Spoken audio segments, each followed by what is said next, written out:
Hello friends, तो आज इस वीडियो में हम लोग बात करने वाले यूनिट 3 की। और जैसा कि मैंने पहले यूनिट 1 यूनिट 2 की वीडियो अपलोड कर रखी है, तो अगर आपने वो वीडियो नहीं देखी तो सबसे पहले जाकर उस वीडियो को देखिए, तभी जाकर इस वीडियो को देखिएगा ताकि आपको क्लियर अंडरस्टैंडिंग हो सकेगी यूनिट 3 की। तो चलिए फटाफट शुरू करते हैं और हमेशा की तरह जानते हैं कि इस पूरे यूनिट में किन किन टॉपिक्स के बारे में हम लोग डिस्कस करने वाले हैं। तो हम लोग बात करेंगे कॉन्सेप्ट ऑफ सॉफ्टवेयर डिज़ाइन की, जो कि काफ़ी इंपॉर्टेंट है, आप बहुत ही ध्यान से समझिएगा। देन बात करेंगे आर्किटेक्चरल एंड प्रोसीजरल डिज़ाइन की। देन बात करेंगे मॉड्यूलराइजेशन की बात करेंगे। फिर डिजाइन स्ट्रक्चर चार्ट्स की बात करेंगे, pseudo code, coupling and cohesion. Coupling and cohesion काफ़ी इंपॉर्टेंट होता है, 2 नंबर या 10 नंबर में आपका आ ही जाता है। देन बात करेंगे फंक्शन ओरिएंटेड डिज़ाइन की। देन उसके बाद बात करेंगे ऑब्जेक्ट ओरिएंटेड डिज़ाइन की। Top down and bottom up के बीच में डिफरेंसेस आपसे एग्जाम में पूछ लेता है, तो उससे रिलेटेड हम लोग डिस्कस करेंगे। मेजरमेंट एंड मैट्रिक्स देखेंगे, काफ़ी इंपॉर्टेंट कॉन्सेप्ट ये भी है।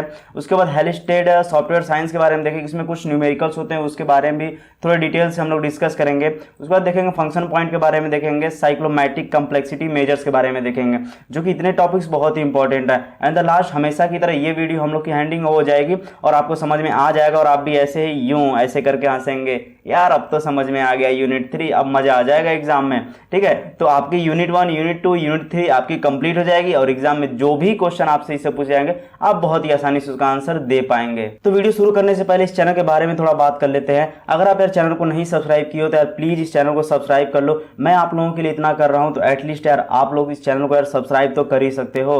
अगर देखो आप लोग मुझे सपोर्ट करोगे तो मैं जल्द से जल्द वीडियो बनाकर आप लोगों को प्रोवाइड कराता रहूंगा। अगर आप चैनल को सब्सक्राइब कर लेंगे, बेल आइकन को ऑन कर लेंगे, तो आपको उसकी नोटिफिकेशन वीडियो की तुरंत मिलती रहेगी जो ही मैं अपलोड करूंगा, आपको वेट नहीं करना पड़ेगा। तो आई होप कि आप मेरी बातों को यार समझेंगे और इस चैनल को सब्सक्राइब करेंगे और इस वीडियो को लाइक करेंगे, तभी तो मुझे पता चलेगा कितने लोग मेरी वीडियो को पसंद कर रहे हैं। और कमेंट करके यार मुझे फीडबैक जरूर दिया करिए कि आपको वीडियो कैसी लग रही है। तो चलिए अब वीडियो को शुरू करते हैं। ठीक है, तो सबसे पहले हम बात करते हैं कॉन्सेप्ट ऑफ सॉफ्टवेयर डिजाइन की। ठीक है, इसे बहुत ही ध्यान से आप समझिएगा।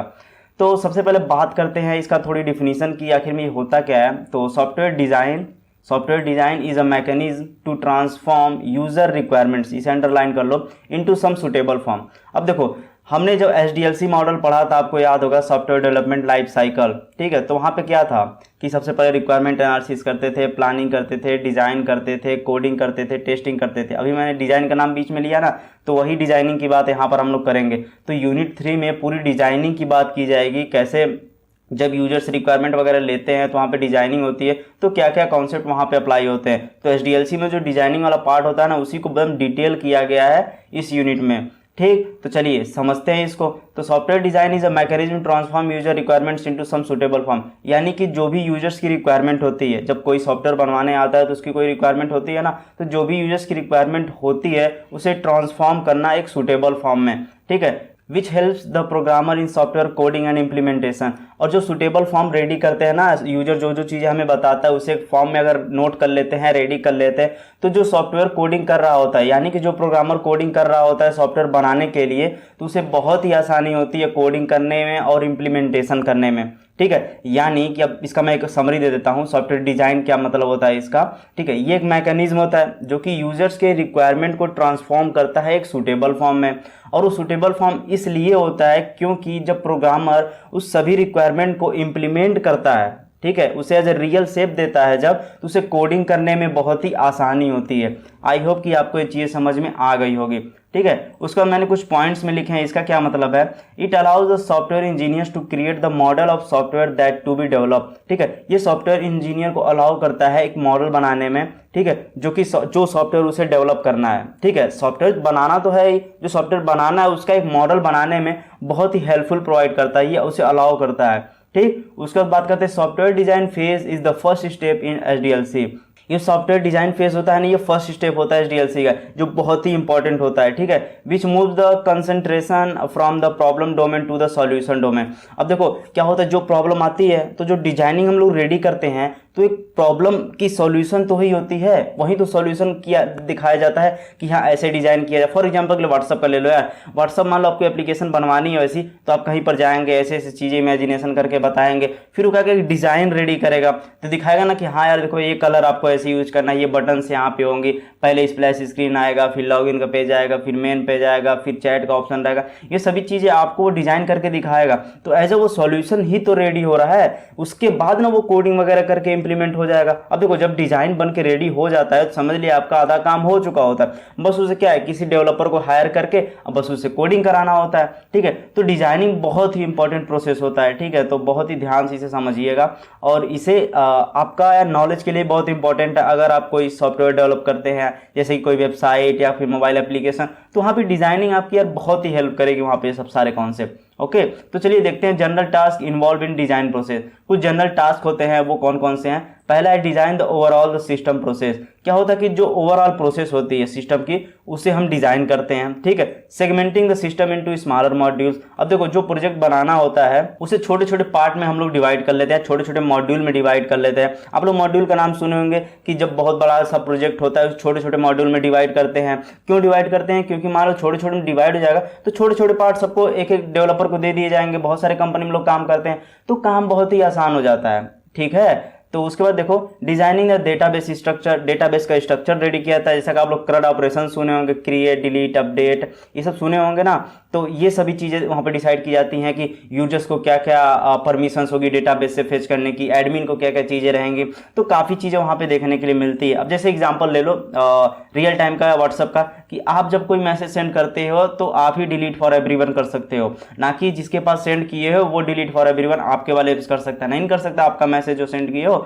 तो यही है कि आपको परमिशन दिया गया है कि आप जो मैसेज किसी को सेंड करते हैं वही मैसेज डिलीट फॉर एवरीवन कर सकते हैं, या फिर अगर आपका दोस्त आपको मैसेज करता है तो वो अपना मैसेज डिलीट फॉर एवरीवन कर सकता है। तो ऐसे ही कुछ डेटाबेस की स्ट्रक्चर भी रेडी की जाती है। ओके, देन इसके बाद देखते हैं डॉक्यूमेंटिंग द सिस्टम डिजाइन। अब क्या होता है, जो सिस्टम डिजाइन हम लोग रेडी करते हैं, यानी कि जो प्रोजेक्ट आपको बनवाना है, जो सॉफ्टवेयर बनवाना है, उसकी पूरी तरह से डॉक्यूमेंटिंग की जाती है कि ये प्रोसेस होगा, ये ऐसे होगा, ये काम इसको करना है, सभी चीजें यार एक डॉक्यूमेंट रेडी करके रख ली जाती है। ठीक, उसके बाद डेवलपमेंट स्टार्ट की जाती है। आई होप कि आपको कॉन्सेप्ट समझ में आ गया होगा सॉफ्टवेयर डिजाइन का। मैंने इसे थोड़ा डिटेल में बताया ताकि आपको एक कॉन्सेप्ट क्लियर हो जाए कि हाँ यार आखिर में सॉफ्टवेयर डिजाइन हम लोग क्यों पढ़ने जा रहे हैं। ठीक है, आई होप कि आपको कॉन्सेप्ट क्लियर हो गया होगा और आप भी इस इमोजी के जैसे स्माइल कर रहे होंगे।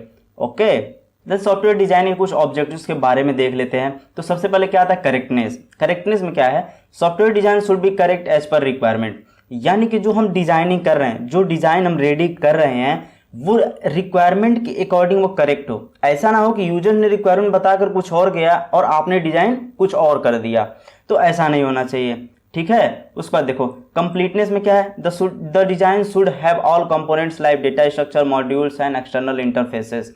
ठीक है, कंप्लीटनेस, जो डिजाइन आपका पूरी तरह से कंप्लीट होना चाहिए, जो भी कंपोनेंट जैसे डेटा स्ट्रक्चर्स वगैरह, मॉड्यूल्स, एक्सटर्नल इंटरफेस, ये सभी चीज़ आपकी कंप्लीट होनी चाहिए। ठीक है, efficiency, resources should be used efficiently by the program. Okay, then flexibility, able to modify और चेंजिंग नीड्स। अब देखो फ्लेक्सिबिलिटी का मतलब क्या है कि आपने कोई सिस्टम डिजाइन कर दिया।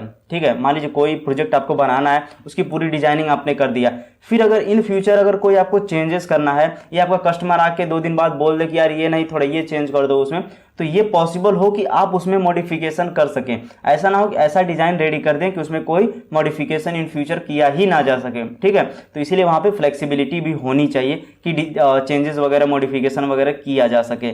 कंसिस्टेंसी में देखते हैं, there should not be any inconsistency in the design. अब देखो जो डिजाइन आप लोग रेडी करते हैं ना, उसमें इनकंसिस्टेंसी नहीं रहनी चाहिए। जैसे कि व्हाट्सअप का ही ले लो कि जैसे कि हम मान लीजिए स्प्लैश स्क्रीन ओपन हुआ, उसके बाद लॉगिन पेज ना आके हम मेन पेज पे चले जाए, फिर मेन पेज पे जाने के बाद किसी बटन पे क्लिक करके हम लॉगिन करें, तो ये क्या कोई मतलब नहीं है ना। अब जैसे पहले लॉगिन पेज आए तो फिर स्प्लैश स्क्रीन आए, पहले चैट वाली स्क्रीन आ जाए, पहले चैट वाली स्क्रीन के बजाय आपका स्टेटस वाली स्क्रीन आ जाए, तो ये तो इनकंसिस्टेंसी हो जाएगी ना वहाँ पे। इसलिए कंसिस्टेंसी बनाया जाता है कि सबसे पहले एक स्प्लैश स्क्रीन आएगी, फिर यूजर लॉगिन करेगा, फिर हम मेन पेज पे जाएगा, फिर स्क्रॉल करेगा तो उसे स्टेटस दिखेगा, फिर वो कॉल करना चाहेगा तो कॉल वाले पे क्लिक करके कर लेगा। तो एक प्रॉपर वे डिसाइड किया जाता है। ठीक है, आई होप कि आप रिलेट कर पा रहे होंगे जो चीज़ें मैं बता रहा हूँ। देखो मैं रियल लाइफ का एग्जांपल इसलिए देता हूँ कि ताकि आप इस सब्जेक्ट को रिलेट कर पाएँ और समझ सके। जब चीज़ें आप समझे रहेंगे तो एग्जाम में आपको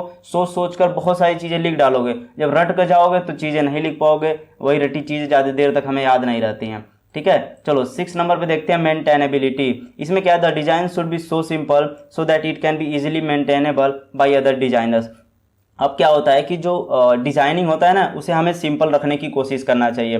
क्या होता है कि बहुत सारे डिजाइनर्स होते हैं, वो बहुत सारे डिजाइनर्स जो होते हैं कि उसे समझ नहीं पाते हैं। कोई डिजाइन करके चला है, मान लो कंपनी बहुत सारे का लोग काम करते हैं, ठीक है, हो सकता हो कुछ लोग 1 साल बाद नौकरी छोड़ के चले जाएं, वहाँ से 2 साल बाद चले जाएं, तो कोई और डिजाइनर तो आएगा। तो ऐसा ना डिजाइन कर दे कि जो दूसरा डिजाइनर है वो कुछ समझे ही ना कि यार ये डिजाइन करके क्या चला गया, ठीक है। तो इसीलिए डिज़ाइन किया जाए वो बहुत ही सिंपल किया जाए, ताकि जब दूसरे लोग आएँ तो उसे आसानी से समझ सके और इस चीज़ों को मेंटेन कर सके। मेंटेन कैसे यार, मतलब समझ लो कि कोई एप्लीकेशन जब प्ले स्टोर पब्लिश होता है तो उसे अपडेट करने की भी ज़रूरत तो पड़ती है ना। तो क्या होता है, यूज़र इंटरफेस कभी चेंज किया जाता है, कभी कुछ ऑप्शंस इधर के उधर कर दिए जाते हैं, तो ये सभी चीज़ें मेंटेन में ही आती हैं, ठीक है। आई होप कि आप समझ रहे होंगे। उसके बाद देखो कॉन्सेप्ट ऑफ सॉफ्टवेयर डिज़ाइन, ये पूरे का मैं एक ओवरव्यू, एक समरी दे देता हूँ आपको। The software design concept simply means the idea और प्रिंसिपल बिहाइंड द डिज़ाइन, ठीक है। सॉफ्टवेयर डिज़ाइन का बस इतना समझ लो ना कि इसका बस एक ही मकसद है डिज़ाइनिंग को लेके, कि कैसे डिज़ाइनिंग किया जाए, कैसे एक परफेक्ट डिज़ाइन रेडी किया जाए। It describes how you plan to solve the problem of designing software, the logic और thinking behind how you will design software, ठीक है। वही है कि जब कोई आपके पास प्रॉब्लम आती है, रिक्वायरमेंट आता है, तो कैसे आप डिजाइनिंग करते हैं, कैसे उस प्रॉब्लम का सॉल्यूशन फाइंड आउट करते हैं, ठीक है। उसका देखो it allows the software engineer to create model of the system और सॉफ्टवेयर और product that is to be developed और बिल्ड। ये सॉफ्टवेयर इंजीनियर को अलाउ करता है कि आप सॉफ्टवेयर को बनाने से पहले एक मॉडल रेडी कर सकते हैं।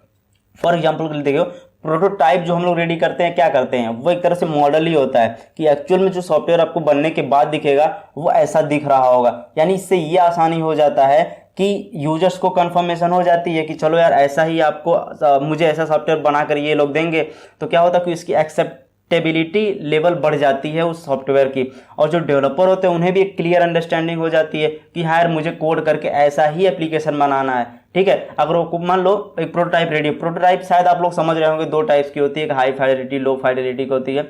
ये कॉन्सेप्ट आपका यूआई एंड यूएक्स डिजाइनिंग के अंदर आता है, तो मैं वहाँ पे डिटेल में नहीं जाऊँगा, मैं बस प्रोटोटाइप बताता हूँ।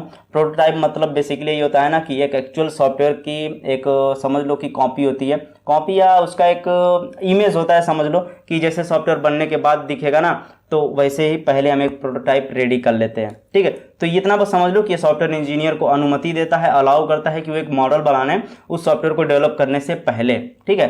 तो आई होप कि ये कॉन्सेप्ट आपको पूरी अच्छी तरीके से समझ में आ गया होगा। तो अब बात करते हैं आर्किटेक्चरल एंड प्रोसीजरल डिजाइन। ये काफ़ी इंपॉर्टेंट है, इसे बहुत ही ध्यान से आप समझिएगा। 2 नंबर या 10 नंबर में क्वेश्चन ये आपसे पूछा जा सकता है। सबसे पहले बात करते हैं आर्किटेक्चरल डिजाइन की, ठीक है। तो इसका सबसे पहले देख लेते हैं क्या दिया हुआ है। The process of defining a collection of hardware and software component. ये एक प्रोसेस होता है जो कि डिफाइन क्या करता है, collection of hardware and software components, ठीक है। अरे यार सॉफ्टवेयर कंपोनेंट्स क्या होते हैं, जैसे कि मान लो आपके सिस्टम पे JVM वगैरह इंस्टॉल होता है, काफ़ी कंपाइलर वगैरह होते हैं, तो सभी चीज़ें देखी जाती है ना। आप कोई एप्लीकेशन मान लो कोई जावा से आपने कोड करके कोई एप्लीकेशन बना दिया, अगर सिस्टम पर JVM है ही नहीं तो कैसे चलेगा। तो चीज़ें मैटर करती है ना, वो सब चीज़ें। अगर आपको कोई सी का प्रोग्राम लिखना, अगर कंपाइलर ही नहीं है तो आप क्या करोगे, नहीं रन करेगा। फॉर एग्जांपल के लिए आप ले लो कि आप कोई मोबाइल एप्लीकेशन बना रहे हो, तो आपके अगर सिस्टम में 4 GB 8 GB की रैम ही नहीं है, हार्डवेयर ही नहीं है, तो आप कैसे उसको रन कराएंगे। तो काफ़ी चीज़ें भी देखी जाती है, डिफाइन की जाती है कितनी यहाँ रिक्वायरमेंट होनी चाहिए। समझ रहे होगे आप, आई होप। मैं देखो रियल लाइफ इसीलिए एग्जाम्पल देता हूँ कि आप रिलेट कर पाओ चीज़ें से, ठीक है। उसको देखो, there interfaces to establish the framework for the development of a computer system. Okay भाई, यहाँ पर देखो, the output of this design process is a description of the software architecture.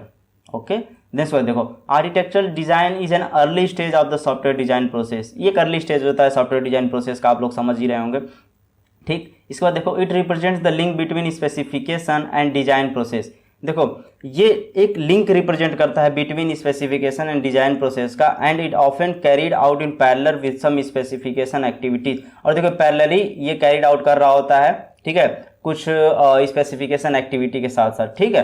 तो ये सब चीज़ें होती है। और एग्जांपल ऑफ आर्किटेक्चरल डिजाइन का आप यहाँ पे समझ सकते हैं। देखो क्लाइंट है, ये इंटरनेट है, और यहाँ पर देखो JVM और web server, servlet server, EJB server. EJB का मतलब अब जावा में, इससे आप लोग जावा पढ़े होंगे तो यहाँ पर आप समझ रहे होंगे। और ये डेटाबेस JVM भी शायद अगर आपको नहीं पता है, मुझे नहीं लग रहा किसी को ऐसा नहीं कोई होगा जिसे JVM के बारे में नहीं पता होगा।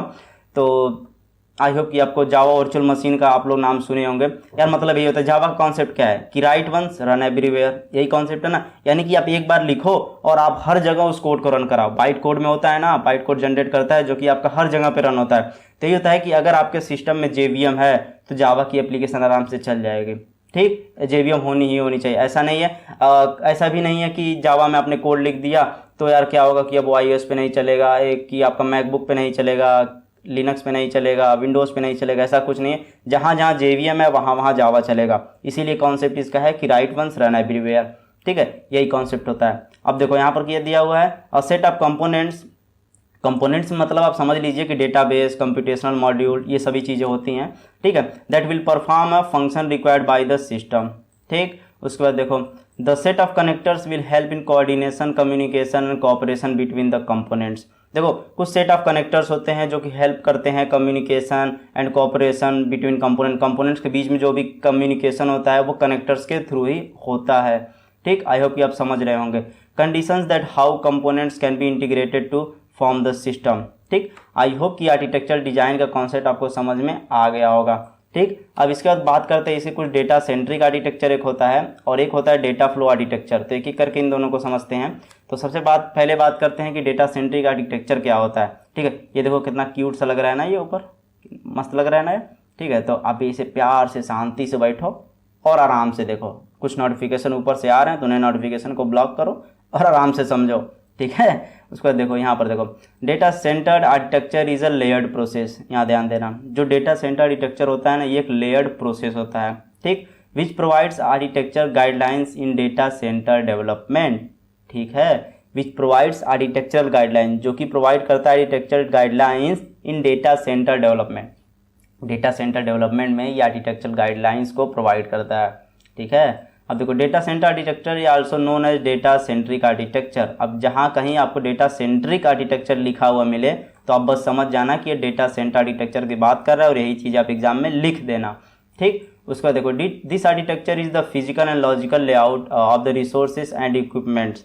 ठीक है, and with in data centre facility. अब देखो यहाँ पे मैंने एक डायग्राम लिया है जो कि ये डेटा स्टोर एंड रेपोजिटरी और बैकबोर्ड है। और इससे देखो क्या क्या चीज़ें हैं, क्लाइंट सॉफ्टवेयर है, client software, client software, client software, client software, client software, client software, client software. तो ये आपको समझ में आ रहा होगा। ठीक, अरे यार डेटा स्टोर कहीं पे है, ये देखो डेटा स्टोर है यहाँ पर सभी लोगों का। अब क्लाइंट का जो सॉफ्टवेयर है यहीं से तो फेच करेगा, ये लोग यहीं से फेच करेंगे, ऐसे ही कम्युनिकेट करेंगे ना सर्वर से ही। ठीक है, आई होप कि आप लोग समझ रहे होंगे। ठीक, अब आगे बढ़ते हैं। डेटा फ्लो आर्किटेक्चर, ये देखो ये चश्मा लगा के बैठा हुआ है कि यार मज़ा आ रहा है समझने में। आई होप कि आपको भी मज़ा आ रहा होगा चीज़ें समझने में। ठीक है, तो चलो इसको देखते हैं। This kind of architecture used when input data to be transform into output data through a series of computational manipulative components. ठीक, the figure represents pipe and filter architecture. ये जो फिगर है ये पाइप एंड फिल्टर को represent कर रहा है architecture को। ठीक, since it uses both pipe and filter, ये पाइप एंड फिल्टर का कॉन्सेप्ट यूज करता है। And it has a set of components called filter connected by pipes. ठीक है, मतलब इसके पास सेट ऑफ कंपोनेंट्स होते हैं जिसे क्या कहा जाता है, फिल्टर्स कनेक्टेड बाय पाइप्स। ठीक, pipes are use to transmit data from one components to the next. अब सोच रहे होंगे यार मैं पाइप का नाम बार बार ले रहा हूँ तो पाइप काम क्या करता है, बल्कि ये क्या करता है आपके डेटा को ट्रांसमिट करता है एक कंपोनेंट से दूसरे कंपोनेंट में। अब कंपोनेंट का मतलब यार यहाँ पर देखो ये कंपोनेंट था, यहाँ पे देखो सेट ऑफ कंपोनेंट्स लिखा था ना। कंपोनेंट्स क्या आता है, डेटाबेस, कंप्यूटेशनल मॉड्यूल, ये सभी चीज़ें से कंपोनेंट के बेस पे आप समझ सकते हैं। तो वही होता है कि डेटा को ट्रांसमिट करना one component to other component. ठीक, आई होप कि ये चीज़ें आपको समझ में आ गई होंगी। अब बात करते हैं थोड़ी प्रोसीजर डिज़ाइन की। तो प्रोसीजर डिज़ाइन का मतलब क्या है, procedure design use to model programs. ठीक है, प्रोग्राम्स को मॉडल करने के लिए प्रोसीजर डिज़ाइन का यूज किया जाता है। That have an obvious flow of data from input to output. ठीक है, उसके बाद देखो it represent the architecture of a program as a set of interacting process that pass data from one to another. ठीक, मतलब यार एक architecture को रिप्रेजेंट करता है, एक प्रोग्राम के आर्किटेक्चर को ये रिप्रेजेंट करता है जिसमें हम जब जो भी चीज़ें इनपुट करते हैं ना वो दूसरी जगह कैसे पास करता है। ये सभी चीज़ें प्रोसीजर डिज़ाइन के अंदर आती हैं। ठीक, procedure design is also called component design. ठीक है, इसे कंपोनेंट डिज़ाइन भी कहते हैं। It is completely based on process and control specification. ये बेसिकली बेस्ड होता है, ठीक है, प्रोसेस एंड कंट्रोल स्पेसिफिकेशन पर।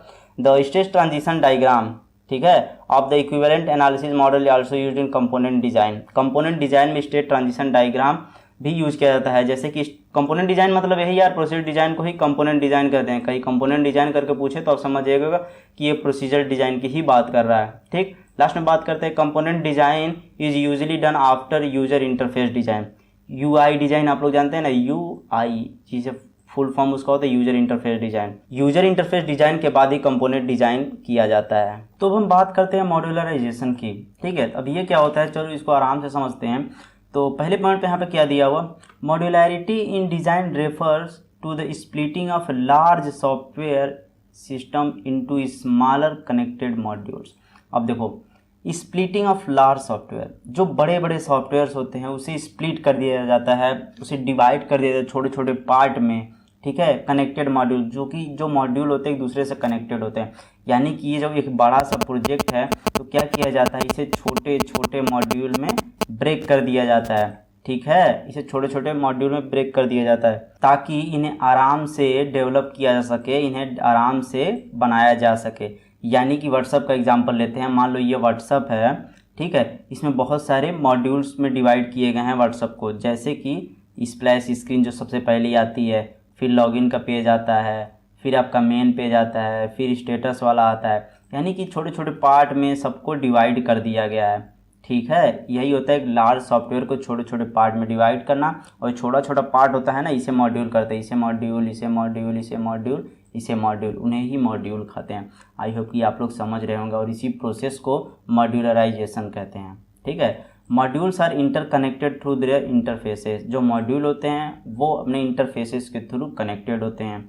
The interconnection should be simple to avoid costly maintenance. और जो इंटरकनेक्शन हो ना वो सिंपल रहना चाहिए, इसलिए रहना चाहिए क्योंकि वो ज़्यादा मेंटेन करने में कॉस्टली ना हो। ठीक है, two modules are directly connected if one module can call the other module. ठीक है, टू मॉड्यूल जो होते हैं ना, मतलब ये समझो, एक मॉड्यूल ये है, एक मॉड्यूल ये है। ठीक है, ये डायरेक्टली दूसरे से कनेक्टेड होते हैं और एक दूसरे को कॉल कर सकता है। फॉर एग्जांपल के लिए जब व्हाट्सअप ओपन करते हैं तो स्प्लैश स्क्रीन आती है, फिर उसके बाद क्या होता है, लॉगिन पेज पे चले जाते हैं। यानी कि दो मॉड्यूल एक दूसरे से कनेक्टेड हैं। एक एग्जांपल और ले लो कि यहाँ पर जैसे लॉगिन का पेज आया, यहाँ पर मोबाइल नंबर एंटर किया, यहाँ पर पासवर्ड, फिर उसके बाद ये OTP वाले पेज पे चला जाता है। यानी कि OTP वाला पेज और ये लॉगिन जो वहाँ पर एंटर करते हैं मोबाइल नंबर हम, वो एक दूसरे से कनेक्टेड है। ठीक है, आई होप की चीज़ें आप लोग समझ रहे होंगे। इसके बाद बात करते हैं modularity has several key benefits. ठीक है, कौन कौन से बेनिफिट्स होती है। टेस्टिंग एंड डिबगिंग, ये थ्योरी आप पढ़ लीजिएगा, मैं आपको वैसे ही बता देता हूँ। टेस्टिंग एंड डिबगिंग आसान होता है। अब मुझे ये बताओ, अगर इतना बड़ा सा प्रोजेक्ट आपको दे दिया जाए और उसे कहा जाए कि तुम इसे टेस्टिंग करो, डिबगिंग करो, तो आप कैसे कर पाएंगे। हर चीज़ टेस्टिंग नहीं कर पाएंगे।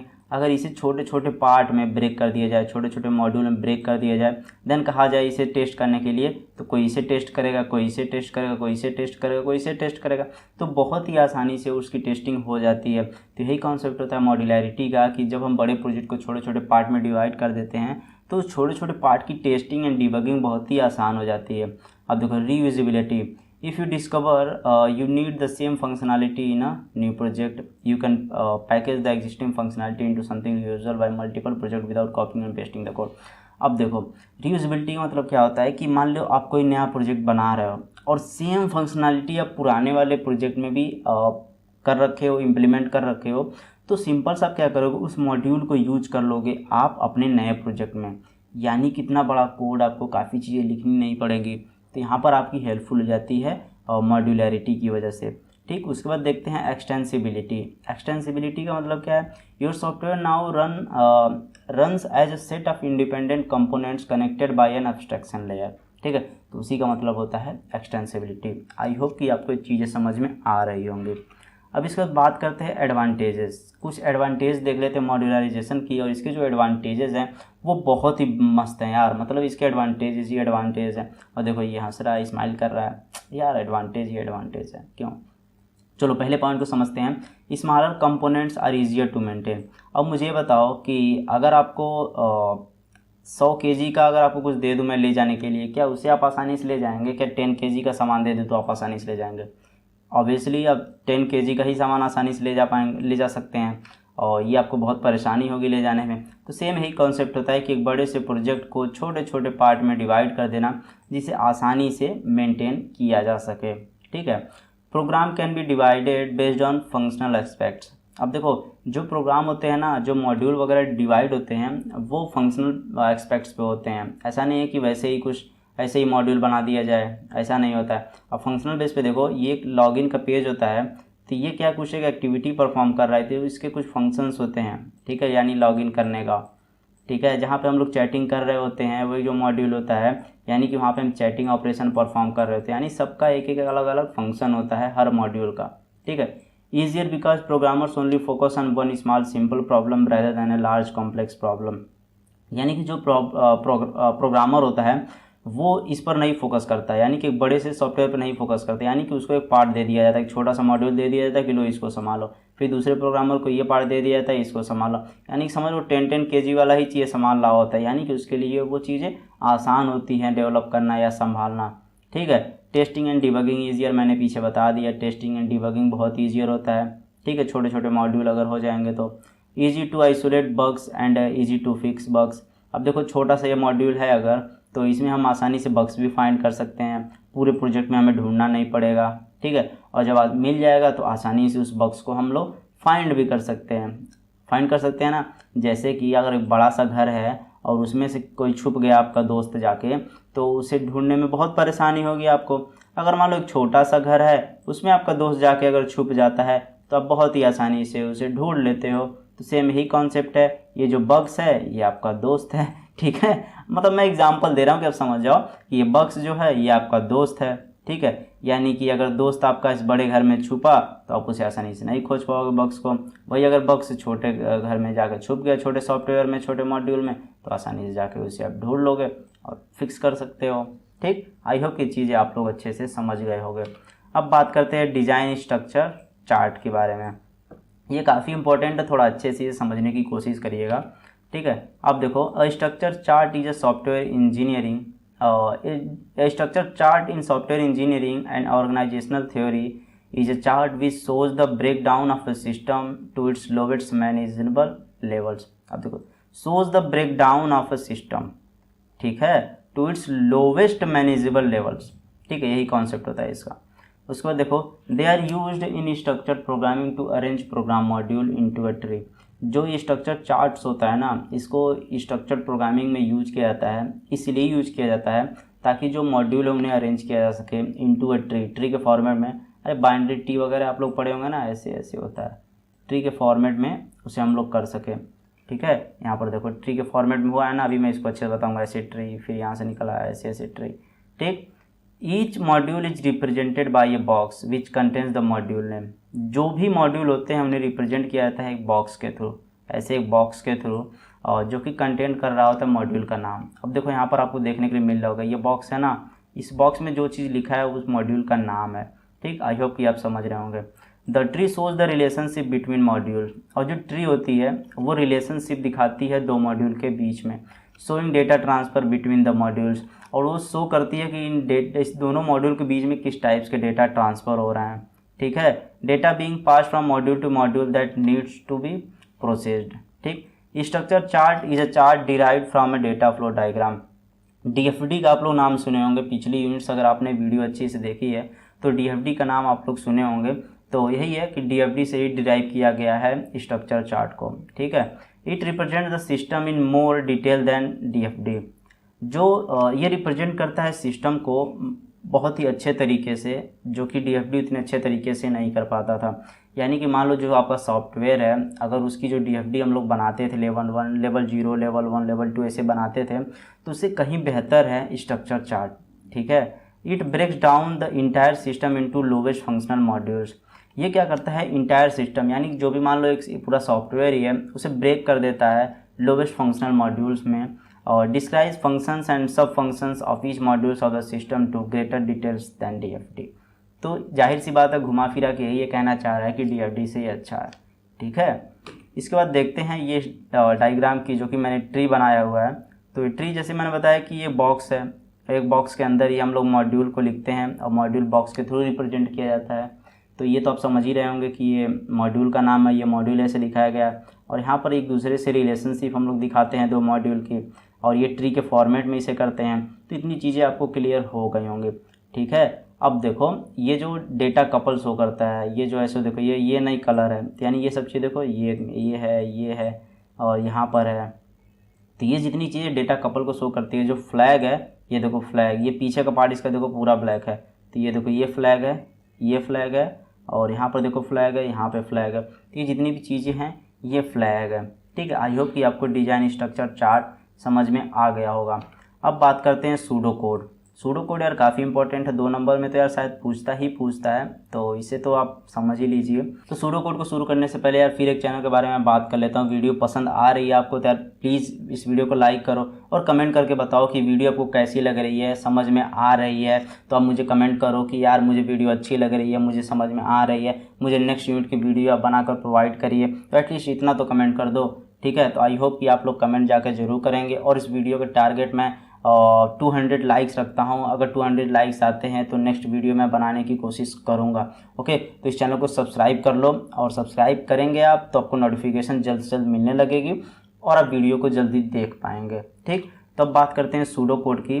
तो सूडो कोड में क्या है, pseudo code uses the vocabulary of one language. Simple सा है, ये वोकेबुलरी यूज करता है एक लैंग्वेज का, ठीक है। जैसे कि आप समझ लो इंग्लिश को समझ सकते हो। And syntax of another any structured programming language, और कोई एक नॉर्मल सा सिंटैक्स यूज करता है स्ट्रक्चर्ड प्रोग्रामिंग लैंग्वेज का। ऐसा कुछ नहीं है कि एक स्पेसिफिक कोई लैंग्वेज यूज करे, कोई प्रोग्रामिंग लैंग्वेज का सिंटैक्स यूज करे, ऐसा कुछ नहीं, नॉर्मल है। वैसे रैंडम लिखते जाते हैं, तो अभी हम लोग देखेंगे, ठीक। Pseudo code is a combination of algorithm written in a simple language. Basically एक कॉम्बिनेशन होता है एल्गोरिदम का, एग्जैक्ट एल्गोरिदम नहीं होता है, ठीक है। एल्गोरिदम होता है कॉम्बिनेशन का, एल्गोरिदम का कॉम्बिनेशन होता है जो कि एक सिंपल लैंग्वेज में लिखा होता है, ठीक है। एंड प्रोग्रामिंग लैंग्वेज स्टेटमेंट्स, ठीक।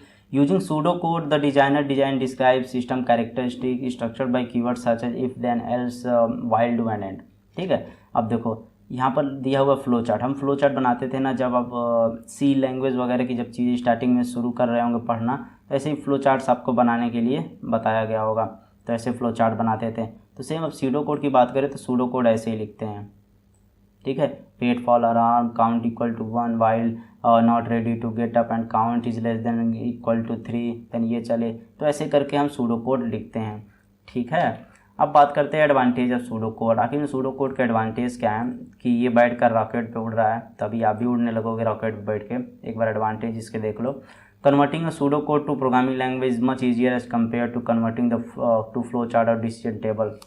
अब देखो जो सूडो कोड होता है ना, सिंपल सा यार हम कहीं पर ऐसे लिख लेते हैं, सिंपल सा लैंग्वेज यूज़ करते हैं। ऐसा कुछ है नहीं कि एक प्रोग्रामिंग लैंग्वेज हमें आनी चाहिए सूडो कोड लिखने के लिए, तो सिंपल सूडो कोड लिख लेते हैं, जो कि बहुत ही ईजियर प्रोवाइड करता है प्रोग्रामर को कि आसानी से उसे इम्प्लीमेंट कर सके इन अ कोड फॉर्मेट में, ठीक है। और ये बहुत ही ईजियर होता है कन्वर्ट करना, जैसे कि फ्लो चार्ट्स थोड़ा हार्ड होता है और डिसीजन टेबल भी थोड़ा हार्ड होता है कन्वर्ट करना। तो यहाँ पर ये एडवांटेज मिलता है कि सूडो कोड को हम बहुत ही आसानी से प्रोग्रामिंग लैंग्वेज में कन्वर्ट कर सकते हैं, ठीक। It is easier to modify whenever programmer modification unnecessary. अब देखो इसे आसानी से हम मॉडिफाई भी कर सकते, लाइन बाई लाइन लिखा होता है, कोई भी लाइन डिलीट करके यार आसानी से, मान लो कहीं आप नोट पैड या वर्ड पैड में कहीं पर भी लिखे हो तो आसानी से एक लाइन हटा के लिख सकते हो। लेकिन अगर वहीं फ्लो चार्ट्स वगैरह आप अच्छे से ऐसे डिज़ाइन कर दिए हो तो यार आपको बहुत ही परेशानी होती है फिर उस फ्लो चार्ट में चेंजेस करने में, ठीक है। Take less time to writing compare to drawing flow chart. अब देखो फ्लो चार्ट अगर आप डिज़ाइन करते हैं ऐसे करके, अगर फ्लो चार्ट आप डिज़ाइन करते हैं तो यहाँ पर आपका टाइम कंज्यूम होता है, ठीक है। टाइम कंज्यूम होता है ना, तो टाइम कंज्यूम होने की वजह से क्या होता है, बहुत टाइम बर्बाद कर देते हो अपना। तो इसलिए कहा जाता है कि आप सूडो कोड लिखो। और ये स्पेस भी यार काफ़ी लेता है फ्लो चार्ट बनाने में। और देखो ये 4 ही लाइन में लिख दोगे और इसे तो बनाने में लंबा थोड़ा लग जाएगा फ्लो चार्ट, ठीक है। Done is easily on word processor, जैसा कि मैं बताया कि वर्ड प्रोसेसर पर भी आप लिख सकते हैं, नोट पैड वर्ड पैड जहाँ भी हो आप बहुत ही आसानी से पेन पेपर लेके आसानी से लिख सकते हो। अब क्या एडवांटेज सुनने के बाद क्या आपका भी मन कर रहा है रॉकेट बैठूँ मैं भी उड़ जाऊँ, जाओ एलन मस्क से बात करो और उड़ो, ठीक है। चलो तो फ्रेंड्स अब हम बात करते हैं कपलिंग एंड कोहेजन की, जो कि काफ़ी इंपॉर्टेंट है। आप इसे बहुत अच्छे से समझिएगा क्योंकि एग्जाम में ये 10 नंबर है, 2 नंबर में जरूर आता है। इनके बीच में डिफरेंसेस भी ये पूछ सकता है, ठीक है। तो चलो देखते हैं कि कपलिंग क्या होता है। The coupling is the degree of interdependent between software modules, okay. Two modules that are tightly coupled are strongly dependent on each other. अब देखो दो मॉड्यूल हैं, ठीक, अब देखो ये दो मॉड्यूल हैं, अगर ये टाइटली कपल्ड हैं, ठीक है, अगर ये टाइटली कपल्ड हैं तो ये एक दूसरे पर स्ट्रांगली डिपेंडेंट रहेंगे, ठीक है। However, two modules that are loosely coupled are not dependent on each other। अगर ये लूजली कपल्ड यानी कि अगर जब बोला जाए कि दो मॉड्यूल है और वो लूजली कपल्ड है तो एक दूसरे पे डिपेंडेंट नहीं होंगे, ठीक। Uncoupled module have no interdependent at all within them. Okay, यहाँ पर देखो तीन डायग्राम दिया हुआ है। अब इन तीनों में आप बहुत ही ध्यान से समझिएगा क्या क्या कहाँ पर दिया हुआ है। अनकपल्ड का मतलब क्या है, देखो ये एक दूसरे से कनेक्टेड ही नहीं है, नहीं कनेक्टेड है ना। अब यहाँ पर देखो लूजली कपल्ड का क्या है, ये देखो यहाँ पर एरो ऐसे, फिर यहाँ पर एक एरो ऊपर गई है, तो ये लूजली कपल्ड है, ठीक है। और हाईली कपल्ड में देखो एक दूसरे पर बहुत ही ज़्यादा डिपेंडेंट है, देखो एरो कितनी बार गया ये, ठीक है। तो ऐसे ही होता है, जब एग्जाम में आपसे पूछेगा तो आप ये डायग्राम जरूर बना दीजिएगा और ये सब loosely coupled and highly coupled के बारे में लिख दीजिएगा, ठीक। A good design is the one that how low coupling,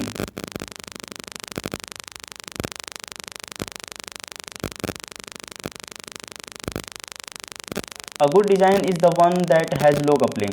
जो डिजाइन, जो अच्छी डिजाइन होती है वहाँ पे लो कपलिंग ही होती है, ठीक। Coupling is measured by the number of relation between the modules, ठीक। That is the coupling increases as the number of calls between module increases. Thus it can be said that design with high coupling with have more errors। अगर coupling आपकी अगर high रहती है, ठीक है, अगर coupling आपकी हाई रहती है तो वहाँ पे बहुत सारे एरर देखने को मिलते हैं, ठीक। आई होप कि ये चीज़ें आपको समझ में आ गई होंगी। तो यहाँ पर देखो क्या दिया हुआ है, a good design is the one that has low coupling. एक जो अच्छी डिज़ाइन होती है ना वो लो कपलिंग होती है, ठीक है। उस जो लो कपलिंग की डिजाइनिंग होती है वो अच्छी होती है। Coupling is measured by the number of relations between the modules. अब देखो कपलिंग को कैसे मेजर किया जाता है, मेजर ऐसे किया जाता है कि जो मॉड्यूल्स होते हैं उनके बीच में कितने नंबर्स ऑफ रिलेशंस हैं। जैसे कि देखो या हाईली कपल्ड है, क्या इसमें बहुत सारे कनेक्शंस हैं इनके बीच में, देखो एक दो इधर से है एक इधर से है, ठीक है। ऐसे ही कपलिंग को मेजर करते हैं। That is the coupling increases at the number of calls between module increases. जैसे ही कपलिंग इंक्रीज होती है, ठीक है, जब जैसे ही कपलिंग इंक्रीज होती है तो जो मॉड्यूल्स के बीच में जो कॉल्स होता है, नंबर ऑफ कॉल्स होते हैं वो भी इंक्रीज होते जाते हैं, ठीक। Thus it can be said that design with high coupling will have more errors. देखो कहा जाता है कि अगर हाई कपलिंग जहाँ पर है तो वहाँ पे बहुत सारे एरर्स देखने को मिलते हैं, ठीक। आई होप कि सभी चीज़ें आपको समझ में आ गई होंगी एंड कपलिंग का कॉन्सेप्ट आपको अच्छे से समझ में आ गया होगा। तो कपलिंग में ही देखते हैं टाइप्स ऑफ मॉड्यूल कपलिंग। तो ये देखो जो ऊपर की तरफ है ये बेस्ट है और नीचे की तरफ जो है वर्स्ट है। तो एग्जाम में जब आपसे कपलिंग का पूछा जाए तो ये डायग्राम आप जरूर वहाँ पे बना दीजिएगा। जैसे data coupling, stamp coupling, control coupling, external coupling, common coupling, content coupling, ठीक है। तो ये सभी चीज़ें आप बना दीजिए वहाँ पे। तो इनके बारे में थोड़ा जान लेते हैं। तो डेटा कपलिंग का कॉन्सेप्ट क्या होता है, when data of one module is pass to another module. अब देखो ये मॉड्यूल है, ऐसे मैंने बताया था ना बॉक्स के अंदर मॉड्यूल को रिप्रेजेंट करते हैं, एक ये मॉड्यूल है एक ये मॉड्यूल है, ठीक। That is called data coupling. यानी कि जब एक मॉड्यूल ये वाला मॉड्यूल जब डेटा को दूसरी मॉड्यूल में डेटा को ट्रांसफ़र करता है तो उसी को ही डेटा कपलिंग कहते हैं, ठीक। स्टैम्प कपलिंग को देख लेते हैं। Two module are stamp coupled if they communicate using composite data, ठीक, items such as structure, objects etcetera. अब देखो जो दो मॉड्यूल हैं, ठीक है, दो मॉड्यूल स्टैम्प कपल्ड होते हैं यदि if they communicate using composite data, यानी जब वो कम्युनिकेट करते हैं कंपोजिट डेटा को यूज करके, जैसे कि स्ट्रक्चर, ऑब्जेक्ट एक्सेट्रा, ठीक। When the module passes entire structure to another module, यानी कि जो मॉड्यूल होता है अगर इंटायर स्ट्रक्चर को पास कर देता है दूसरे मॉड्यूल में, ठीक है, they are said to be stamped couple, तब उन्हें कहा जाता है कि ये स्टैम्प कपल्ड है। For example passing structure variable in C, जैसे कि वेरिएबल पास करते हैं ना सी में स्ट्रक्चर वेरिएबल, तो वहाँ पे वैसा होता है। ऑब्जेक्ट का कॉन्सेप्ट आता है C++ में, तो ऐसे ही चीज़ें होती हैं स्टैम्प कपल में। अरे सी में इसलिए नहीं ऑब्जेक्ट होता क्योंकि सी ऑब्जेक्ट ओरिएंटेड प्रोग्रामिंग नहीं होती है, C++ object oriented programming language होती है, इसलिए यहाँ पर ऑब्जेक्ट को पास किया जा रहा है, ठीक है। आई होप की चीज़ें आप लोग समझ रहे होंगे। अब बात करते हैं control coupling. Control coupling exist among two module, ये दो मॉड्यूल के बीच में एग्जिस्ट करता है, ठीक है। If data from one module is use to direct the structure of instruction execution in another, ठीक। एक्सटर्नल मॉड्यूल भी आप पढ़ लीजिएगा। अब कॉमन कपलिंग में क्या दिया हुआ है, two modules are common coupled if they share information through some global data item, ठीक है। देखो दो मॉड्यूल्स हैं, share information from global data, तो यही होता है कॉमन कपलिंग। आई होप ये चीज़ें आपको समझ में आ रही होंगी। तो अब बात करते हैं हम कोहिजन की। तो कोहिजन का बेसिकली यहाँ पे ऊपर देखो क्या दिया, cohesion shows the relationship with in the module. ये डिफिनीशन नीचे पढ़ लीजिएगा। तो बेसिकली कोहिजन का मतलब इतना ही होता है ना कि ये जो रिलेशनशिप शो करता है वो विद इन मॉड्यूल करता है, यानी कि एक मॉड्यूल के अंदर ये रिलेशनशिप आपको शो करता है। और जो कपलिंग होता है ये इसे दो मॉड्यूल की जरूरत पड़ती है, ये दो मॉड्यूल के बीच में शो करता है। बस ये सबसे बड़ा डिफरेंस है कोहिजन और कपलिंग में। कोहिजन क्या करता है, किसी एक मॉड्यूल के अंदर में रिलेशनशिप को शो करता है, और कपलिंग क्या करता है, उसे दो मॉड्यूल के बीच में वो दिखा रहा होता है। ठीक, आई होप कि आपको चीज़ें समझ में आ रही होंगी। तो ये डायग्राम आप जरूर बना दीजिएगा।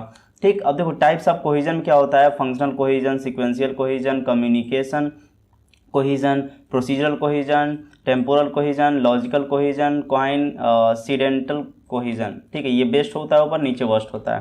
ठीक, अब देखो फंक्शनल कोहिजन, सिक्वेंशियल कोहिजन, ये जितनी भी चीज़ें हैं मैंने यहाँ पे लिख रखी हैं। आप इसे एक बार पढ़ लेंगे तो आपको बहुत ही आसानी से समझ में आ जाए, क्योंकि यार थ्योरी है, मुझे नहीं लगता कि आपको इसे समझाने की ज़रूरत है। ठीक है, वैसे ही वीडियो की लेंथ काफ़ी बड़ी हो जाएगी। ओके, तो अब बात करते हैं कपलिंग एंड कोहिजन के बीच में जो मेन डिफरेंस है। ठीक, coupling is also called inter module binding. ठीक है, इसे इंटर मॉड्यूल बाइंडिंग भी कहा जाता है, और कोहिजन को इंट्रा मॉड्यूल बाइंडिंग कहा जाता है। ये देखो इंट्रा मॉड्यूल और इसे इंटर मॉड्यूल। ठीक, अब देखो coupling shows the relationship between module. मैंने बताया था ना, जो कपलिंग होता है ये दो मॉड्यूल के बीच में रिलेशनशिप को दिखाता है, और कोहिजन जो होता है विद इन द मॉड्यूल, ये रिलेशनशिप जो दिखाता है विद इन द मॉड्यूल, यानी कि एक मॉड्यूल है इसके अंदर ही आपको रिलेशनशिप दिखाएगा। ठीक है, in coupling modules are linked to the other modules. देखो कपलिंग में क्या होता है कि एक मॉड्यूल दूसरे मॉड्यूल से लिंक होता है। ठीक, in cohesion the module focus on a single thing, यानी कि एक ही मॉड्यूल के ऊपर ये पूरी तरह से फोकस करता है कोहिजन। ठीक है, तो आई होप कि आपको चीज़ें समझ में आ रही होंगी। ओके, तो अब बात करते हैं फंक्शन ओरिएंटेड डिज़ाइन की बात करते हैं। ठीक है, तो फंक्शन ओरिएंटेड डिज़ाइन में क्या है, function oriented design is an approach to software design where the design is decomposed into a set of interacting units।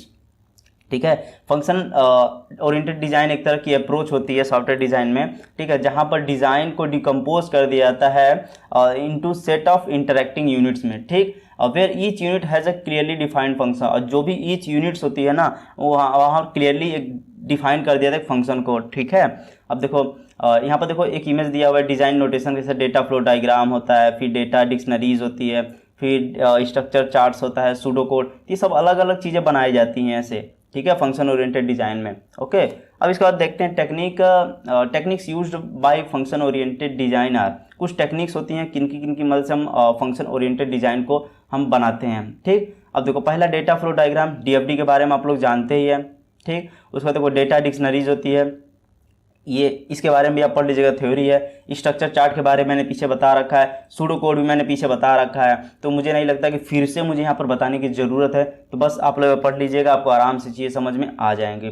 ठीक, अब चलो नेक्स्ट बात करते हैं ऑब्जेक्ट ओरिएंटेड डिज़ाइन। इसे शुरू करने से पहले सबसे पहले इस थोड़ा चैनल के बारे में बात कर लेते हैं। अगर आपने चैनल को सब्सक्राइब नहीं किया तो चैनल को सब्सक्राइब कर लीजिए और वीडियो को लाइक कर दिए, क्योंकि इस वीडियो का टारगेट हम लोग 200 का टारगेट रख रहे हैं। अगर ये 200 का टारगेट आप कंप्लीट करते हैं तो मैं नेक्स्ट वीडियो अपलोड बहुत ही जल्द अपलोड करने की कोशिश करूंगा। ओके, तो चलिए बात करते हैं ऑब्जेक्ट ओरिएंटेड डिज़ाइन का। Object oriented design is the process of planning a system of interacting objects for the purpose of solving a software problem. ठीक है, it is one approach to software design. अब देखो object oriented design is the process of planning, मतलब object oriented जो design होता है ये planning का एक प्रोसेस है। जो सिस्टम की प्लानिंग जो करते हैं ना उसका एक प्रोसेस होता है of interacting object for the purpose of solving software problem. ठीक है, ऑब्जेक्ट से हम इंटरैक्ट करते हैं किसी भी सॉफ्टवेयर प्रॉब्लम को सॉल्व करने के लिए। अब देखो जो प्रॉब्लम आती है, ठीक है, तो उसे हम ऑब्जेक्ट एंटिटी, मतलब ऑब्जेक्ट, यार मैं देखो ये थोड़ा लंबा टॉपिक है, क्लास ऑब्जेक्ट्स वगैरह अगर मैं बताने लगूंगा ना तो काफ़ी लंबा यहाँ पे टाइम लग जाएगा।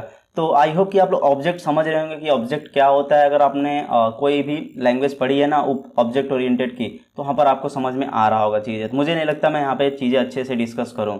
ठीक है, कभी मैं इन फ्यूचर आपको बता दूंगा, अगर आपको वीडियो चाहिए तो कमेंट करके बता सकते हैं, कि हाँ ओप्स पर एक मुझे वीडियो बना दीजिए, मैं किसी भी एक लैंग्वेज को लेकर जावा या किसी पाइथन को लैंग्वेज को लेकर मैं आपका ऑब्जेक्ट ओरिएंटेड का पूरा कॉन्सेप्ट क्लियर कर दूंगा, जिसमें इनकैप्सुलेशन, पॉलीमॉर्फिज्म, इनहेरिटेंस, जितनी भी चीज़ें हैं सब आपकी कवर कर दूंगा मैं। ठीक है, तो कमेंट करके मुझे आप बता सकते हैं। In the object oriented design method the system is viewed as a collection of object. ठीक है, जो ऑब्जेक्ट ओरिएंटेड डिजाइन में ना जो सिस्टम होता है ये आपका कलेक्शन ऑब्जेक्ट में दिख रहा होता है। अब देखो ओप्स का कॉन्सेप्ट में क्या क्या आता है, encapsulation, abstraction, object, inheritance, polymorphism, class. तो ये यार छोटे मोटे टॉपिक्स नहीं है, मैं यहाँ पे बता सकता था, लेकिन क्या मतलब है 5 मिनट बताने का, फिर भी चीज़ें ना समझ में आए तो टाइम वेस्ट हो जाता है। ठीक है, तो समझो तो अच्छे समझो या तो समझो ही ना। ठीक, चलो नेक्स्ट बात करते हैं top down and bottom up design. इसके बीच में डिफरेंस यार काफ़ी बार पूछ लेता है, तो इसे आप बहुत ही ध्यान से समझिएगा। ठीक है, तो यहाँ पर देखो मैंने टॉप डाउन अप्रोच एक साइड लिख रखा है एंड बॉटम अप अप्रोच एक साइड लिख रखा है। तो यहाँ पर देखो in this approach we focus on breaking up the problem into smaller part. यहाँ पर देखो जो हमारे लोग के पास प्रॉब्लम होती है तो इसे हम छोटे छोटे पार्ट में डिवाइड करते हैं। जैसे कि मान लो ये देखो ये प्रॉब्लम है, इसे छोटे पार्ट में डिवाइड कर देंगे, फिर इसे छोटे पार्ट में, फिर इस वाले प्रॉब्लम को छोटे पार्ट में, फिर इसे छोटे पार्ट में। तो ऐसे ही हम ब्रेक करते जाएंगे, यानी कि टॉप से नीचे की तरफ आ रहे हैं हम लोग ब्रेक करते करते। In bottom approach we solve smaller problem and integrate as a whole and complete the solution. अब देखो बॉटम अप में क्या होता है कि नीचे से ऊपर की तरफ जाते हैं। जब नीचे से ऊपर की तरफ जाते हैं इसका मतलब छोटे छोटे छोटे छोटे जो मॉड्यूल्स होते हैं सबको ऐड करते करते करते ऊपर की तरफ जाते हैं और अचीव कर लेते हैं हम सॉल्यूशन को। ठीक, अब यहाँ पर देखो दूसरे नंबर क्या दिया, mainly used by structured programming language. Basically इसे structure programming language through use किया था, जैसे कोबोल, फोर्ट्रान, सी, इन सभी के थ्रू। और यहाँ पर देखो मेनली यूज किया था ऑब्जेक्ट ओरिएंटेड प्रोग्रामिंग लैंग्वेज जैसे C plus plus, C sharp, Python, इन सभी लैंग्वेज के साथ बॉटम अप अप्रोच यूज की जाती है। ठीक है, अब देखो तीसरे नंबर क्या, each part is program separately therefore content redundancy.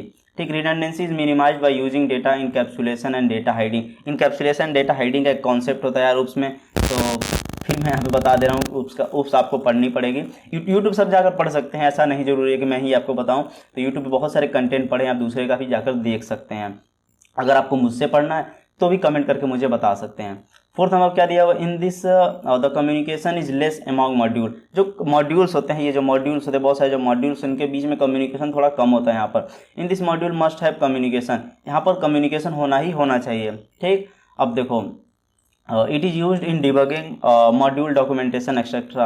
अब देखो जो हम लोग मॉड्यूल वगैरह बनाते हैं तो उसमें क्या होता है, डिबगिंग वगैरह होती है, टेस्टिंग होती है, ठीक है, और डॉक्यूमेंटिंग वगैरह होती है, तो वहाँ पे टॉप डाउन अप्रोच का यूज़ किया जाता है। It is basically use in testing. अब देखो टेस्टिंग में बेसिकली बस टेस्टिंग में हम लोग बॉटम अप अप्रोच का यूज़ करते हैं। अब देखो जो टॉप डाउन अप्रोच होता है ना, इसमें क्या होता है, it use in debugging module documentation etcetera. यानी कि जो टॉप डाउन अप्रोच होता है इसका डिबगिंग में यूज किया जाता है और मॉड्यूल डॉक्यूमेंटेशन में किया जाता है। ठीक है, और बॉटम अप्रोच जो होता है इसका बेसिकली हम टेस्टिंग में ही यूज ज़्यादा करते हैं, जो बॉटम अप्रोच होता है। ठीक, अब देखो छठवां में क्या दिया हुआ है, in this in top down approach decomposition takes place. ठीक, in bottom up approach composition takes place. Okay, 7 number क्या दिया, in this top function of system might be hard to identify. अब देखो यहाँ पे ध्यान दो, in this top function of system, जो सिस्टम का टॉप फंक्शन होता है वहाँ पे उसे आइडेंटिफाई करना थोड़ा कठिन होता है यहाँ पर। In this sometimes we can not build a program from the piece we have started. ठीक है, उसका देखो 8 नंबर क्या दिया हुआ, इन दिस इम्प्लीमेंटेशन डिटेल में differ, this is not natural for people to assemble. तो ये होता है top down approach and bottom up approach के बीच में कुछ डिफरेंसेस। आई होप की चीज़ें आपको समझ में आ गई होंगी। अब बात करते हैं मेजरमेंट एंड मैट्रिक्स की, तो ये काफ़ी इंपॉर्टेंट है, थोड़ा ध्यान से समझिए, क्योंकि देखो मैं जितने भी टॉपिक्स को यहाँ पे कवर करता हूँ ना, सब इंपॉर्टेंट टॉपिक्स ही होते हैं। ठीक है, तो चलो इसे समझने की कोशिश करते हैं। मेजरमेंट में क्या दिया हुआ है, और software metric is a measure of software characteristic. अब जो सॉफ्टवेयर मैट्रिक जो होती है ना, इस बेसिकली सॉफ्टवेयर के कैरेक्टरिस्टिक्स को मेजर करने के लिए किया जाता है। विच आर मेजरेबल और काउंटेबल, जो कि मेजरेबल होती है, काउंटेबल होती है। काउंटेबल मतलब नंबर के फॉर्म में हम मेजरमेंट निकाल सकते हैं। ठीक है, software metrics are valuable for many reasons including measuring software performance. अब देखो जो मैट्रिक्स होती है काफ़ी वैल्यूएबल होती है, जैसे कि हम सॉफ्टवेयर का परफॉर्मेंस को मेजर कर सकते हैं, प्लानिंग वर्क आइटम्स को मेजर कर सकते हैं, मेजरिंग प्रोडक्टिविटी को कर सकते हैं, एंड अदर बहुत सी चीज़ें होती है जहाँ पे हम इसकी मेजरमेंट कर सकते हैं। Within the software development process many metrics are that are all connected. ठीक, software metrics are similar to the 4 function of management. ये 4 फंक्शन ऑफ मैनेजमेंट के सिमिलर होता है, जैसे कि प्लानिंग, ऑर्गेनाइजेशन, कंट्रोल और इम्प्रूवमेंट।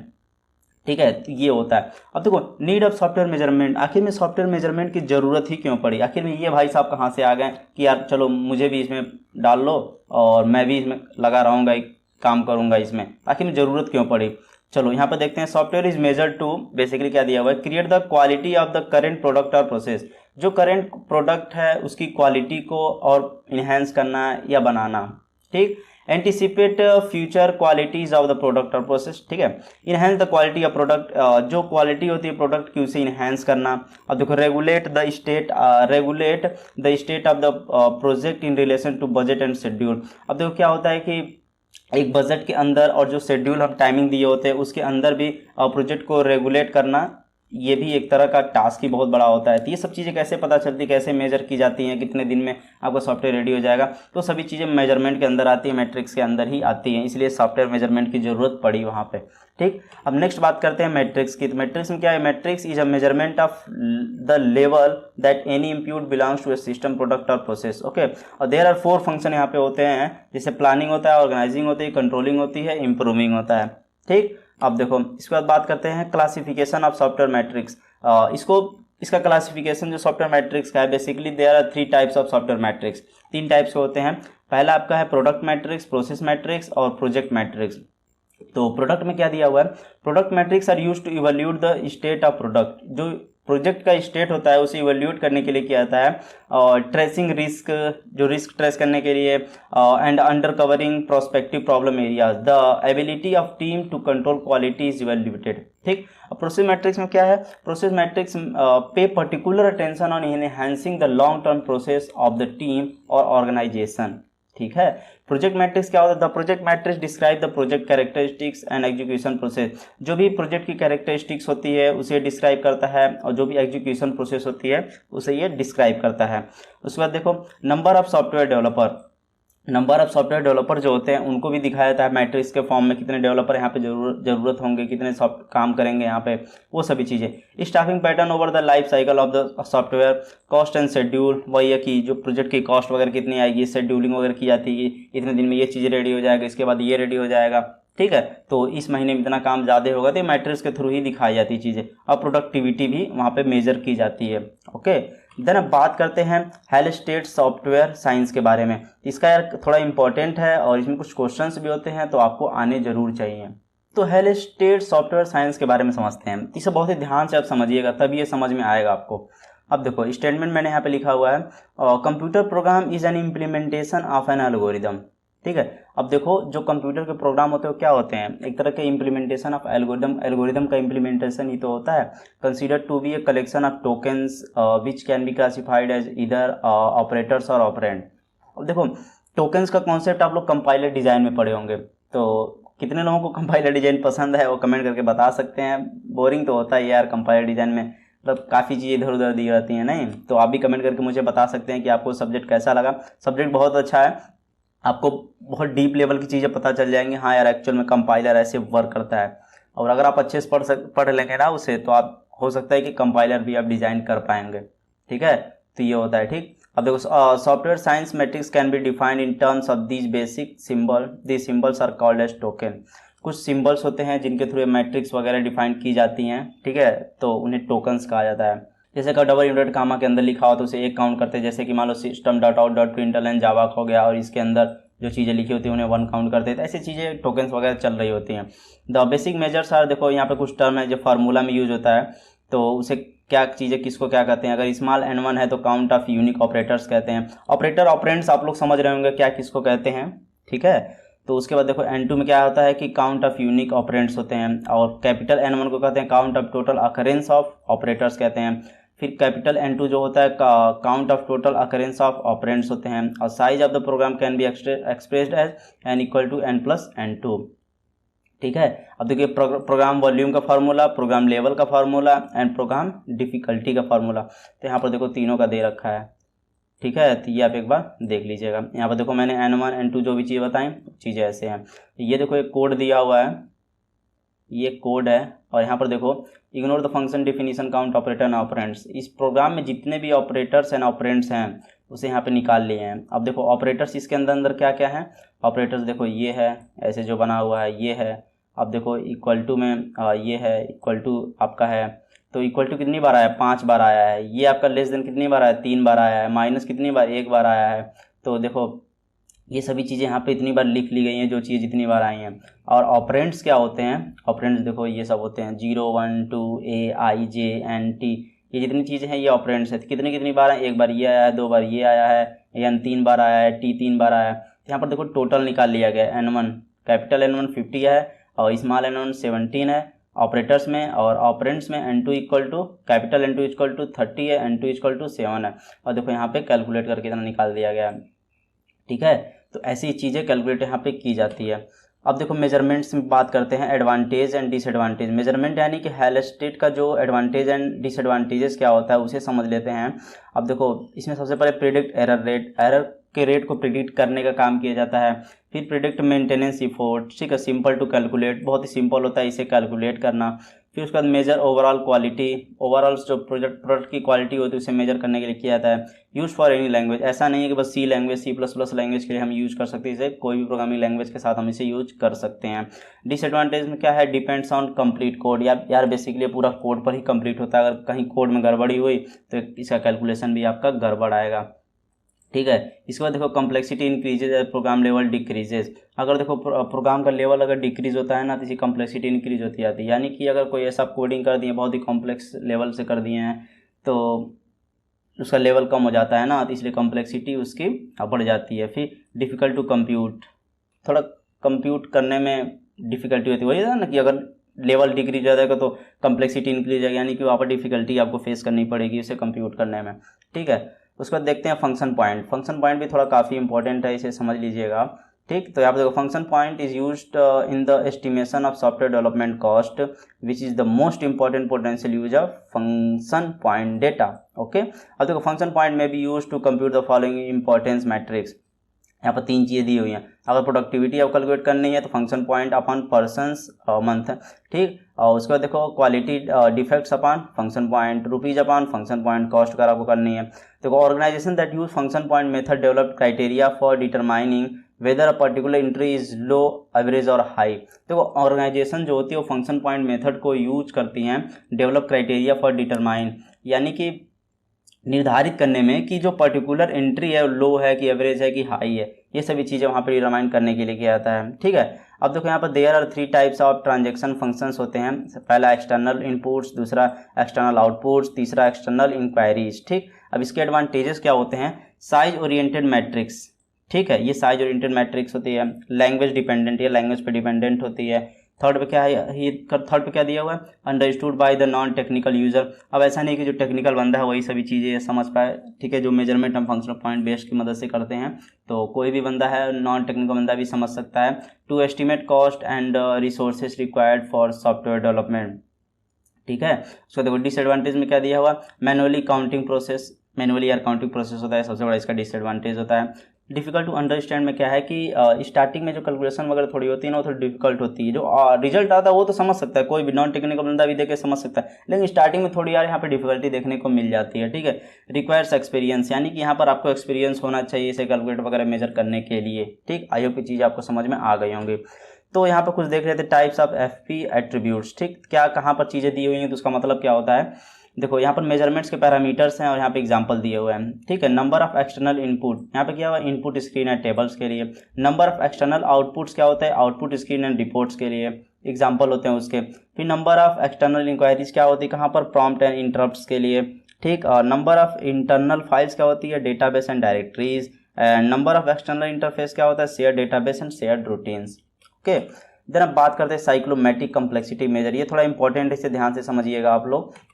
यहाँ पर साइक्लोमेट्रिक का मतलब क्या है, cyclometric complexity is a software metric use to measure the complexity of programme.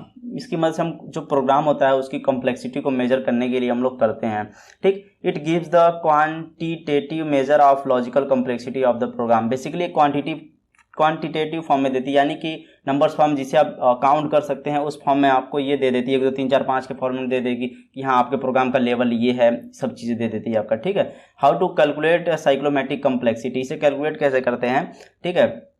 ये देखो MC Cabe proposed the cyclometric number, ठीक है, उन्होंने प्रपोज किया था cyclometric number of graph theory as an indicator of software complexity, ठीक।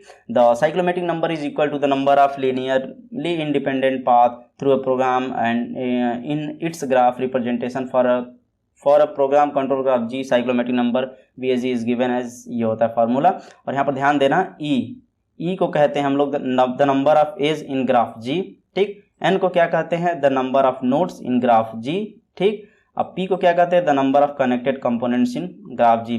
तो P मत याद रखिए, काम चल जाएगा, लेकिन आपको यहाँ पर E एंड N याद करना पड़ेगा कि नंबर ऑफ एजेस जो होते हैं उसे E कहते हैं, नंबर ऑफ नोड्स जो होते हैं उसे N कहते हैं। अरे यार E स्टार्टिंग है तो कैपिटल E, N स्टार्टिंग में है तो ये कैपिटल N, ठीक है। थोड़ा अब इसके क्वेश्चन को समझ लेते हैं। जैसे कि देखो यहाँ पे सोर्स कोड दिया हुआ है, यहाँ पर देखो एक डायग्राम बना हुआ है, तो इसे कैसे कैलकुलेट किया है, ये देखो formula E minus N plus 2P formula है ना साइक्लोमेट्रिक कॉम्प्लेक्सिटी का, ठीक। तो यहाँ पर देखो ये 9 कैसे आया, इसमें एजेस कितने हैं, एजेस काउंट करो, एज एक कितना है, 1 2 3 4 5 6 7 8 9 एजेस हैं तो 9 लिख दिया। अब नोड देखो कितने कितने हैं, 1 2 3 4 5 6 नोड्स हैं तो 6 लिख दिया plus 2।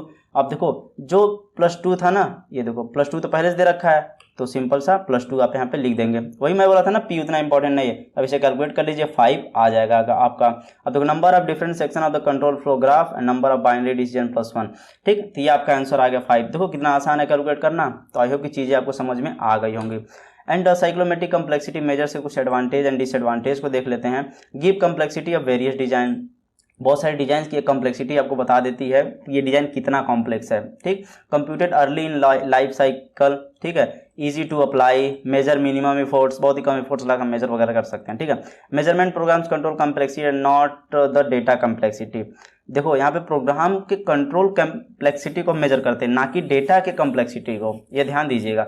Nested condition structure harder to understand, ठीक। Ignore the size of the program, मतलब ये प्रोग्राम के साइज पर नहीं देखता है, उसे इग्नोर कर देता है ये, बल्कि इग्नोर नहीं करना चाहिए। साइज भी तो बहुत बड़ा मैटर करता है किसी प्रोग्राम, किसी भी सॉफ्टवेयर के फास्ट होने से। मतलब यार किसी एप्लीकेशन आप कुछ बनाएं, ठीक है, इसमें प्रोग्राम बहुत बड़ा बड़ा लिख दिए हैं, उसका साइज बढ़ जाता है ना एप्लीकेशन का, तो भी एक डिसएडवांटेज ही होता है, जो कि यहाँ पर ये इग्नोर कर देता है, ठीक। आई होप कि सभी चीज़ें आपको अच्छे समझ में आ गई होंगी। एंड इस चैनल के बारे में थोड़ा बात करते हैं कि यार अगर लाइक नहीं किए हो तो अभी तक तो लाइक करो और चैनल को सब्सक्राइब करो। अगर आप अभी तक वीडियो देख रहे हैं तो यार congratulation to all of you, जिन लोगों ने अभी तक वीडियो देखी एंड हैप्पी एंडिंग हम लोग की वीडियो हो चुकी है। आई होप कि सभी चीज़ आपको अच्छे समझ में आई होंगी। तो इस वीडियो को लाइक करो and thank you so much for watching this video.